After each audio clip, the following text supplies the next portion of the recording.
E aí, gente? Hoje eu vou falar com vocês sobre a mobilização pelo auxílio emergencial e como a solidariedade é uma forma muito importante de unir essas pessoas. Mas, em primeiro lugar, a gente tem que lembrar quais são os obstáculos para a permanência do auxílio emergencial. Um primeiro obstáculo que a gente pode lembrar aqui é que o governo federal fala muito, o presidente Bolsonaro fala muito isso, é sobre o tal do teto de gastos, em termos de gastos públicos, né?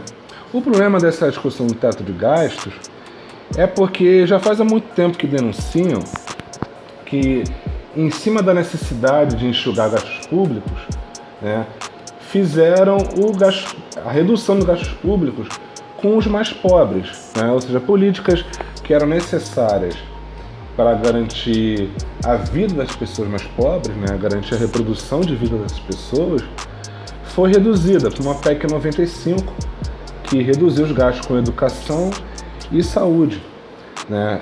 E também teve a reforma da Previdência, que reduziu o acesso à aposentadoria de muitos desses trabalhadores, que boa parte são informais e desempregados, né? Ou seja, e também teve a reforma trabalhista, que deu mais margem para terceirizações, informalidade nos contratos de trabalho, ou seja, ampliou também a informalidade, a própria reforma trabalhista. O que isso quer dizer? É que o problema do teto de gastos, ele viabilizou reduzir os gastos com os mais pobres, enquanto com os mais ricos, que é quem poderia ser cortado, foi pouquíssimo ou nada cortado, né? E aí a gente pega também aí até o Bolsa Família, que vinha se mantendo, mas, por exemplo, no início desse ano tinha mais de 1 milhão de famílias na fila de espera pelo programa e o governo Bolsonaro omitia isso, não tomava ação nenhuma, né? Isso mostra que tem uma escolha política aí sobre retirar esses gastos com os mais pobres, enquanto quando se fala de ampliar esses gastos para os mais ricos, né, eles falam do tal do teto de gastos. Para manter o auxílio emergencial, já existem algumas alternativas, como a taxação emergencial de altas rendas, que com esse programa já o governo já arrecadaria 140 bilhões de reais, né, e daria para manter o auxílio emergencial por um tempo. E também tem as dívidas de empresas, né, de empresas com a Previdência, que já passa 1 trilhão de reais, né? E essa dívida não foi nem citada na tal da reforma da Previdência. Então o que acontece?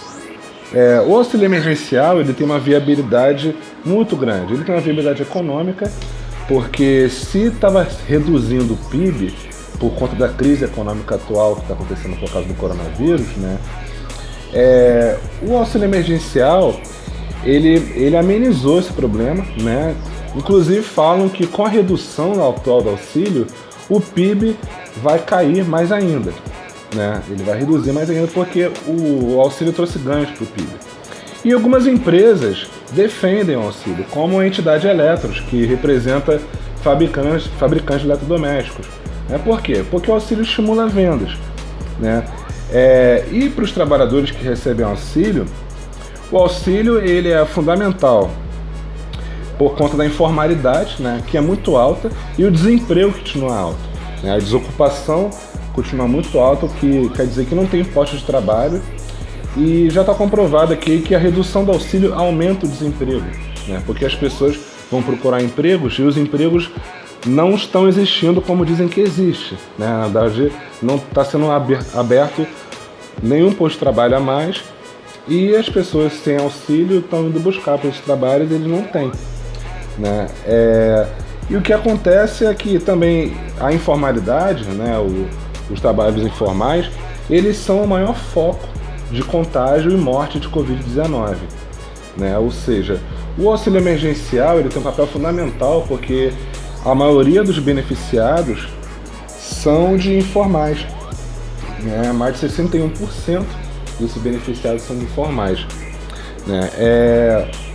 E o que acontece é que o auxílio emergencial ele é fundamental para garantir a vida dos trabalhadores não só na pandemia, mas ele entra aí também com uma possível renda de reprodução dos trabalhadores, né? O possível salário doméstico, né? Que é, em primeiro lugar, quem banca a reprodução de cada trabalhador, né? Se a gente teve várias políticas aqui do teto de gastos que reduziu, né, a responsabilidade do Estado, né, sobre a vida dos trabalhadores, né, e também muitas empresas reduziram sua responsabilidade por conta da reforma trabalhista, né, aqui acontece que, pelo menos na reprodução dos trabalhadores, na vida cotidiana, nas mães, para cuidar dos seus filhos, o auxílio emergencial foi uma ajuda, né?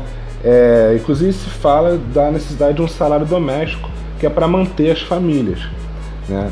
Então, assim, com todo esse benefício, quem que é contra o auxílio emergencial? Se inclusive empresários são a favor do auxílio emergencial, quem é que seria contra?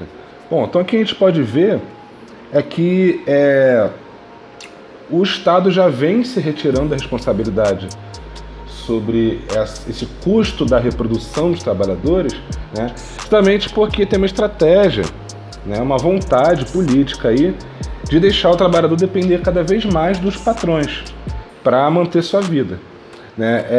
E ao mesmo tempo, se você mantém a dependência dos patrões, né, e aí acontece aqui esse movimento de que você reduz o auxílio, né, você reduz a responsabilidade, as pessoas vão procurar mais empregos. E se tem mais gente procurando por emprego em torno de um posto de trabalho, o salário desse posto de trabalho reduz, né? E é isso que os patrões têm feito. Por isso que muitos patrões aqui têm reclamado do auxílio, colocado a culpa de muitos trabalhadores não estarem aceitando trabalhar para eles, porque eles oferecem salários de 700 ou 600 reais, né, colocando a culpa no auxílio, né? E aí a gente pode perceber que a redução do auxílio é um mecanismo de redução de salário, porque você reduz o auxílio, você tem mais desemprego e você tem a redução de salários, né? E sem falar que a pesquisa mostrou que 63% dos trabalhadores têm medo de perder o emprego. Dos que já têm emprego, a maioria deles tem medo de perder. E isso também intensifica a pressão nessas pessoas, porque elas passam a ter medo de perder esse emprego e passam a aceitar, por exemplo, uma redução de salário. Ou seja, tudo faz parte de um movimento dos patrões para incentivar a redução de salário.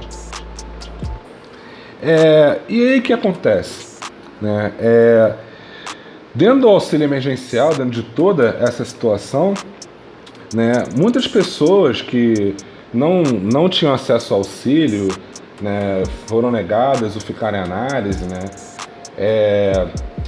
se organizaram, foram pedindo ajuda nos grupos de WhatsApp, grupos de Facebook, ou então com os vizinhos, né, para se ajudar, para exigir o auxílio, e foram pedindo ajuda também com doações de cesta básica, né. O que acontece? Essas pessoas passaram a entender que quanto mais gente era ajudada, quanto mais gente era auxiliada, mais pessoas poderiam reivindicar pelo auxílio emergencial. E a percepção também do retorno na economia, né, do crescimento econômico que teve com o auxílio, né, essas pessoas também perceberam a importância delas dentro desse processo econômico. Elas se perceberam como trabalhadoras, mesmo que algumas fossem desempregadas, informais ou só donas de casa. Elas passaram a se perceber como trabalhadoras com poder de movimentar a economia. E o que aconteceu aqui foi um movimento que talvez o discurso do governo Bolsonaro de corte de gastos, né, de não poder atingir o teto de gastos do governo, talvez não colou, porque a solidariedade aqui prevaleceu. E aí eu vou comparar aqui o Bolsonaro com o personagem Coringa no filme Batman Cavaleiro das Trevas, quando o Coringa colocou explosivos, né, em duas barcas, e cada uma delas ele colocou um controle remoto, dizendo que o controle remoto explodiria outra barca. Em uma, as barcas eram de presidiários e outra era de pessoas não presidiárias. E o Coringa disse que se uma barca não explodisse a outra, ele iria explodir as duas. Então o final do filme é a tensão da batalha do Batman e o Coringa prometendo que uma barca iria explodir a outra. Então a gente fica tenso, com dúvida se as pessoas ali vão se explodir, né? Vão explodir a outra barca com os outros tripulantes, né? Julgando os outros tripulantes como piores que eles, que poderiam morrer, né? Ou se elas vão ter solidariedade com essas pessoas e não vão se explodir. Acaba que o Coringa perde a aposta, né? As pessoas não se explodem, e quando o Coringa vai explodir as duas barcas, o Batman impede isso. O que a gente pode comparar aqui com o governo Bolsonaro é que parece que o ditado do se a farinha é pouca, o meu pirão vem primeiro, parece que não colou aqui, né? Parece que as pessoas resolveram, em vez de explodir o outro, né, em vez de explodir o próximo, elas perceberam que podem se ajudar e ter benefícios maiores em suas vidas, ajudando o próximo, ajudando o seu vizinho, ajudando os seus companheiros trabalhadores. Então, provavelmente o governo Bolsonaro percebeu que mesmo que com o aumento de popularidade que teve, mesmo que esse auxílio incentivasse a economia, né, o governo, ao se juntar a esses empresários que têm interesse em reduzir auxílio para reduzir salário, para aumentar desemprego, né, que a maioria dos empresários perceberam que está surgindo um movimento forte de apoio mútuo entre esses trabalhadores, e que também esse apoio mútuo vira barganha para melhorar as condições de trabalho, como a gente viu no exemplo lá das costureiras da indústria têxtil lá, que estavam se recusando a preferir um trabalho por conta própria, porque o patrão oferecia só R$600 de salário. E o que acontece aqui é um movimento de fortalecer uma autonomia entre esses trabalhadores, e talvez tenham medo aí nessas autoridades, nesses patrões, de que isso possa virar um movimento que traga uma possibilidade de uma greve social, né?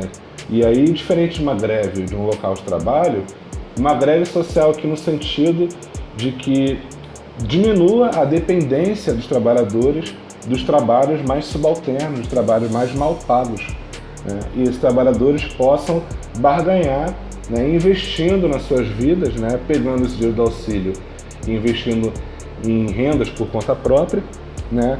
E isso possa ser uma autonomia que force os patrões a talvez oferecer salários maiores do que eles ofereciam antes, né? Então, ou seja, isso pode virar um movimento por exigências de melhores condições de vida.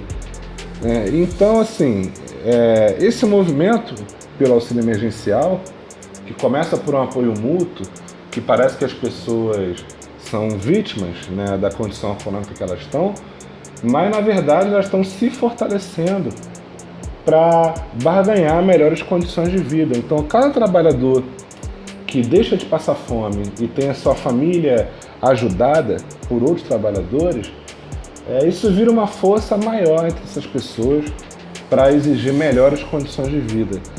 Então, gente, continuem com esse movimento, continuem lutando pelo auxílio emergencial, né? E percebam que esse movimento tem todo o potencial de virar uma luta muito maior, né? Que é isso que o governo Bolsonaro não quer, e é isso que muitos patrões, a maioria dos patrões do Brasil, não querem, e por isso que eles são contra o auxílio emergencial.